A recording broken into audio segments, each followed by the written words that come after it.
ही अवस्था झाली आहे महाराष्ट्राला शेतकऱ्याची.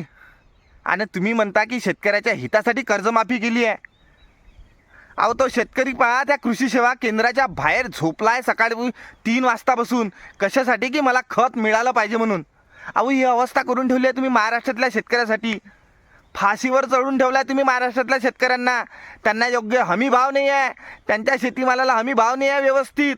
त्यांचा माल विकून गेल्यानंतर तुम्ही त्या शेतीमालाला भाव देता. अहो काय अर्थ हो असा भाव देऊन?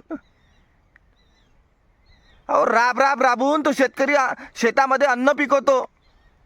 आणि त्या अन्न पिकवायच्या पाठीमागे बघा त्याचं कष्ट बघा त्याचे किती आहे.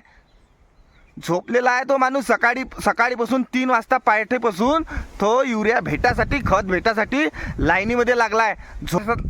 इतक्या खालच्या दर्जा तुम्ही महाराष्ट्रातला शेतकरी आणून ठेवला आहे. अहो तुम्ही काय म्हणता हो की आम्ही महाराष्ट्रातला शेतकरी सक्षम बनवला आहे.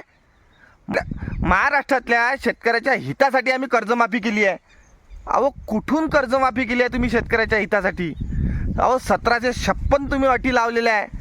आणि कुठून शेतकरी सुखी राहीन हो? थोडा तरी विचार करा.